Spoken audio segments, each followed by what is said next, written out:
Hello everyone, welcome to a new episode of our transfer daily, जो कि हम लोग कुछ दिनों से रोजाना कर रहे हैं। और आप सब में से कुछ कुछ लोगों को ऐसा लगेगा कि भाई ट्रांसफर विंडो तो खत्म हो चुका है, हम लोगों ने न्यूज़ देखी कि ट्रांसफर विंडो बंद हो चुका है। फिर ये क्यों ऐसा क्यों हो रहा है कि आज भी ट्रांसफर डेली आ रहा है आपके लिए? तो जो हमारे फैंस को ये नहीं पता है कि ट्रांसफर विंडो इस बार थोड़ा जल्दी खुल गया था। जो कि club world cup, FIFA club world cup जो इस बार हो रहा है, उसके लिए ट्रांसफर विंडो को जल्दी खोला गया था, और जो कि 10 तारीख को बंद हो गया है। लेकिन 6 दिन के बाद से फिर ऑफिशियली ट्रांसफर विंडो दोबारा से खुल जाएगा, जो हमारा नॉर्मल ट्रांसफर विंडो होता है वो खुल जाएगा। लेकिन इसका ये मतलब नहीं है कि ट्रांसफर रुक गए हैं या फिर नहीं हो रहे हैं। बैकग्राउंड में प्रोसेस चल रही है, बहुत सारे डील्स कंप्लीट हो रहे हैं, बस इंतजार किया जा रहा है कि कब 16 तारीख आएगी और कब हम लोग इसे अपने साइट पे ऑफिशियल करेंगे या फिर अनवील करेंगे। तो चलिए, आज हम लोग बात करते हैं कुछ जो ट्रांसफर अभी हाल फिलहाल में हो गए हैं, और जो रूमर चल रहे हैं कि जो ऑन बस कुछ ऑफिशियल अनाउंसमेंट की देर है, बाकी तो सब कुछ कंप्लीट हो चुका है। ऐसे ऐसे डील्स के बारे में आज हम लोग बात करेंगे। तो चलिए, जैसे टेक्निकल गुरुजी हमारे कहते हैं, चलिए शुरू करते हैं। तो चलिए हम लोग स्टार्ट करते हैं मैनचेस्टर सिटी से, कि मैनचेस्टर सिटी क्या कर रही है, मार्केट में क्या हो रहा है। बहुत सारे साइनिंग्स उन्होंने कर लिए थे, जनवरी में भी उन्होंने साइनिंग्स किए हैं, अभी भी वो लोग साइनिंग्स कर चुके हैं दो तीन। जो कि पहला नाम जो उन्होंने साइन किया है रयान चर्की को, उन्होंने चर्की को ओलंपिक लियोने से साइन किया है 36.5 मिलियन के बेस प्राइस पे। और फिर रेंडियर को उन्होंने साइन किया 57.5 मिलियन के बेस प्राइस पे। तो ये इतना साइनिंग्स, इतना ज्यादा पैसा खर्च करने के बाद सिटी क्या इस बार टाइटल कंटेंडर्स होगी? और क्या क्लब वर्ल्ड कप में भी वो अपना दमखम दिखा पाएगी कि क्या चल रहा है भाई, सिटी ने आज तो फाड़ दी है सबकी? ऐसा कुछ कर पाएंगे या फिर नहीं कर पाएंगे इन दो साइनिंग्स से? ये तो हुई सिटी की इनकमिंग की बात। जो एक और जो सिटी का हमारे पास आज न्यूज है वो है केडीबी का। केडीबी एक का कॉन्ट्रैक्ट खत्म हो चुका था सिटी के साथ, और सिटी ने उन्हें कॉन्ट्रैक्ट ऑफर नहीं किया, जैसा केडीबी ने उन्हें कहा। केडीबी ने हमें सभी को बताया है कि मैनचेस्टर ने उन्हें कॉन्ट्रैक्ट ऑफर नहीं किया था, और अब फ्री में वो नेपोली ज्वाइन कर रहे हैं। एंटोनियो कोंटे वहां के मैनेजर हैं। एंटोनियो कोंटे भी नेपोली छोड़ के जाने वाले थे, बट एक टाइप से नेपोली के ओनर्स ने कोंटे को रोकने के लिए केडीबी को साइन किया है। ऐसा अभी बहुत जगह बात है, और हो भी सकता है केडीबी के आने से कोई भी मैनेजर रुक जाए। तो ये हुई हमारे सिटी की बात, की सिटी ने क्या क्या साइनिंग्स की है, और देखते हैं सिटी इन फ्यूचर क्या क्या साइन करेगी, वो भी हम आपके साथ जरूर लाएंगे। तो चलिए, नापोली और केडीबी से अब आते हैं हम लोग नापोली के एक और प्लेयर जिनका जाने का बात चल रहा है, विक्टर ओसिमन। विक्टर ओसिमन का रूमर सऊदी से है, बहुत तगड़ा रूमर सऊदी से है कि वो जा रहे हैं, वो जा रहे हैं। फैब्रिजियो ने इसे रिपोर्ट किया है, डेविड ऑनस्टीन ने इसे रिपोर्ट किया है। और एक और जो रिपोर्ट अभी जो आई है कुछ दिनों में कि विक्टर ओसिमन ने एक बहुत बड़ा कॉन्ट्रैक्ट सऊदी से ठुकरा दिया है। रूमर्स का कहना है कि वो यूरोप में रुकना चाहते हैं, और कुछ लोगों का ये भी कहना है कि वो और पैसे डिमांड कर रहा है सऊदी साइड से, और इसलिए वो रुकना चाह रहे हैं। तो इस बात में कितनी सच्चाई है, क्या है इसमें बात? ले और इसके बाद फिर यूरोप में वो कहाँ जाना चाहते हैं? तो रूमर्स है कि वो गैलाटासराय वापस से जाना चाहते हैं, जहां पे अभी वो लोन पे थे, तो वो फिर से वापस गैलाटासराय जाना चाहते हैं। और फैंस के साथ वो कनेक्शन जो है उनका, वो उसे खोना नहीं चाह रहे हैं, और वो गैलाटासराय के लिए जाना चाहते हैं। और बात ये भी है कि वो उसके लिए पे कट लेंगे और गैलाटासराय जाएंगे।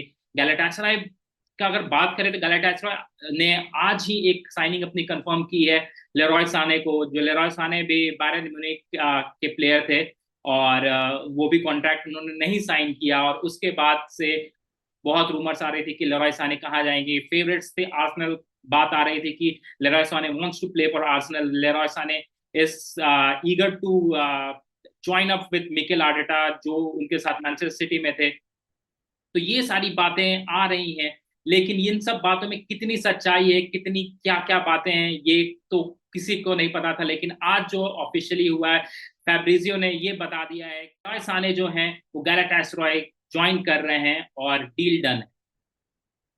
लेरॉय साने से अब आगे बढ़ते हुए हम लोग चलते हैं बुंडेसलीगा से। एक रूमर आ रहा है जेडन सैंचो का, जो कि वापस वो बोरुसिया डॉर्टमंड जाने वाले हैं, ऐसा करके रूमर आ रहा है। बहुत जर्नलिस्ट ने रिपोर्ट किया, लेकिन अभी तो कोई कॉन्क्रीट न्यूज नहीं है। बट जेडन सैंचो की बात थी कॉन्फ्रेंस लीग में, जिनके कारण चेल्सी जीती। उस प्लेयर की बात थी, तो हमें ये रूमर लाना था। और जेडन सैंचो का एक पॉसिबिलिटी तो है कि जेडन सैंचो डॉर्टमंड जाएंगे, क्योंकि यूनाइटेड में तो वो रुक नहीं रहे हैं, क्योंकि यूनाइटेड में जैसा जैसा उन्होंने कमेंट किया है, मुझे नहीं लगता है कि अब इसके बाद वो मैनचेस्टर यूनाइटेड में रुकेंगे और मैनचेस्टर यूनाइटेड उससे चाहेगी कि वो रुके। तो उनका जाना तो फिक्स है। और एक पॉसिबिलिटी जो हमें दिख रही है वो है बोरुसिया डॉर्टमंड की, क्योंकि बोरुसिया डॉर्टमंड ने, जैसा हम लोगों ने पहले वीडियोस में बात की है, कि गिटन्स को हो सकता है वो खोए, क्योंकि गिटन्स का एक चेल्सी का रूमर है। तो हो सकता है कि गिटन्स को रिप्लेस करने के लिए कि वो जेडन सैंचो को साइन करें। और Jadon Sancho to Borussia Dortmund एक टाइप से सही मूव भी होगा जेडन सैंचो के करियर के लिए, क्योंकि उन्होंने जो बेस्ट परफॉर्मेंस दी है अपनी करियर की वो बोरुसिया डॉर्टमंड में ही दी है। तो हो सकता है कि एक अपने करियर को फिर से वो वापस बुलंदियों पे लाने के लिए जेडन सैंचो बोरुसिया डॉर्टमंड फिर से ज्वाइन करेंगे। और बोरुसिया डॉर्टमंड की बात हो रही है तो एक बहुत ही इंटरेस्टिंग सा जो सरनेम है बेलिंगम। एक बार 2-4 साल पहले एक बेलिंगम वापस आए थे बोरुसिया डॉर्टमुंड में, और अब फिर से उनके ही छोटे भाई जो बेलिंगम का है, रूमर बहुत ही तगड़ा था कि वो छोड़ने वाले सनडरलैंड। बहुत ही इंग्लिश क्लब के साथ भी उनका रूमर था कि वो इंग्लैंड में ही रुकेंगे, लेकिन वो अपने भाई के फुटस्टेप्स पे सनडरलैंड से वापस अब बोरुसिया डॉर्टमुंड जा रहे हैं। और क्या ये एक टाइप से अपने भाई को फॉलो करने वाली बात है, ये तो देखने वाला बात होगा। लेकिन उन्होंने एक कमेंट में दिया है कि he is not following his brother और he will make his own path. लेकिन डॉर्टमंड में जाना और इसके बाद फिर कहाँ जाते हैं वो डिसाइड करें कि क्या जो भी बेलिंगम की जो बात थी कि he will create his own path, वो सही है, या फिर या बस वो एक अपने भाई के फुटस्टेप्स को फॉलो कर रहे हैं। और ये डॉर्टमंड के बाद उनका नेक्स्ट स्टेप होगा रियल मैड्रिड, ऐसा कहाना। और क्या होगा इसके बारे में ये तो हम लोग को टाइम बताएगा कि क्या होगा जो भी बेलिंगम का फ्यूचर।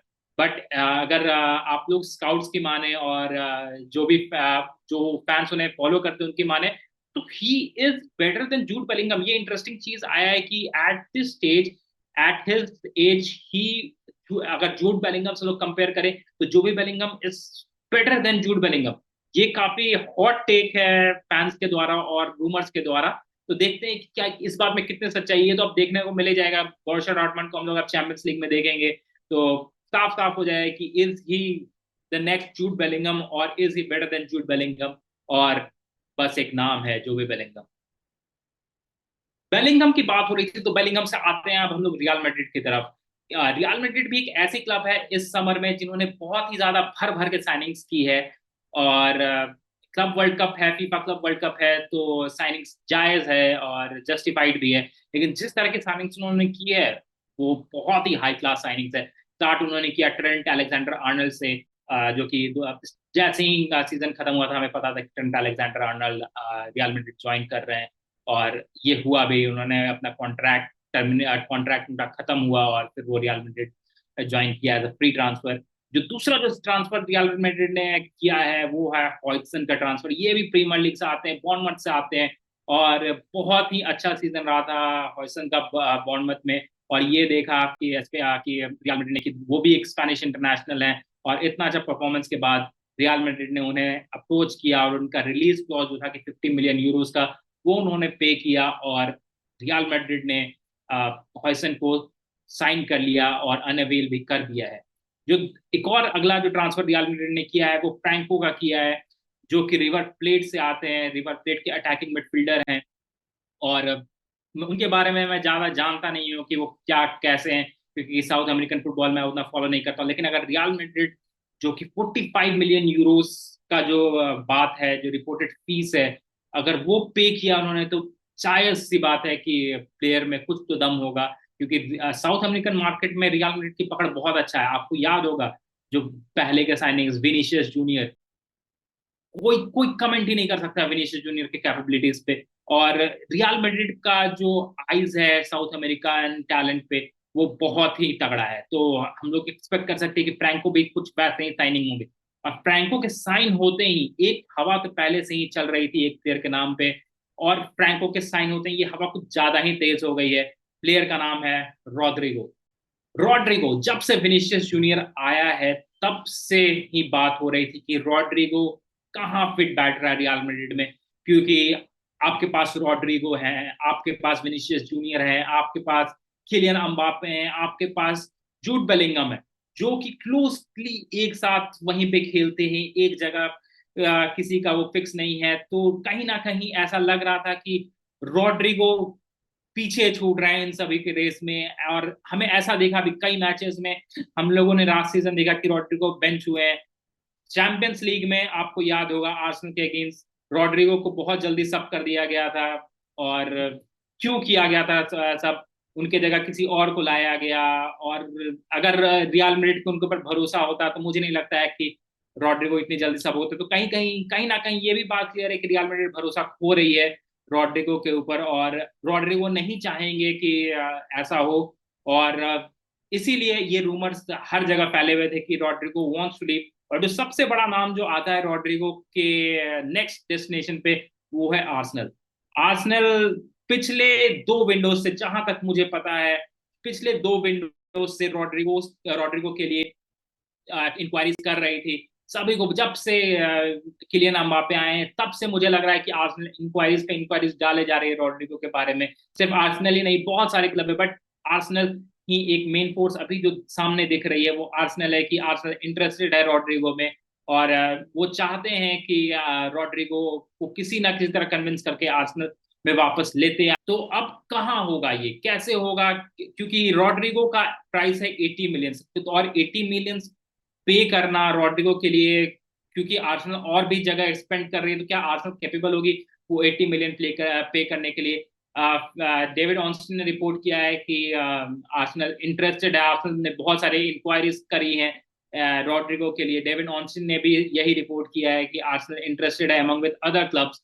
और आर्सेनल के लिए भी बहुत बड़ी बात है। बीइंग एन आर्सेनल फैन, मैं चाहता हूँ रॉड्रिगो आ जाए, ये एक ड्रीम मूव होगा। मैं तो बोलूंगा कि ओजिल ट्रांसफर के बाद जो सबसे बड़ा ट्रांसफर होगा, अगर हुआ, तो ये रॉड्रिगो होगा। और बेहतरीन मूव होगा आर्सेनल के लिए अगर आर्सेनल साइन कर लेती है तो। लेकिन आज ही सुबह सुबह एक पोस्ट में रॉड्रिगो ने कुछ ऐसा लिखा है जो देख के आर्सेनल फैंस की थोड़ी सी दिल की धड़कन रुक जाएगी, और थोड़े से आप थोड़े से सैड तो होंगे आर्सेनल फैंस। रॉड्रिगो ने अपने इंस्टाग्राम पोस्ट पे एक पोस्ट किया है, और उसमें उसका कैप्शन है हैप्पी करके। तो क्या ये कैप्शन बस ऐसे ही है, या फिर he is really happy to stay at Real Madrid, ये देखना होगा। But being an Arsenal fan, I wish कि रॉड्रिगो कम्स टू आर्सेनल, और बस फिंगर क्रॉस्ड है।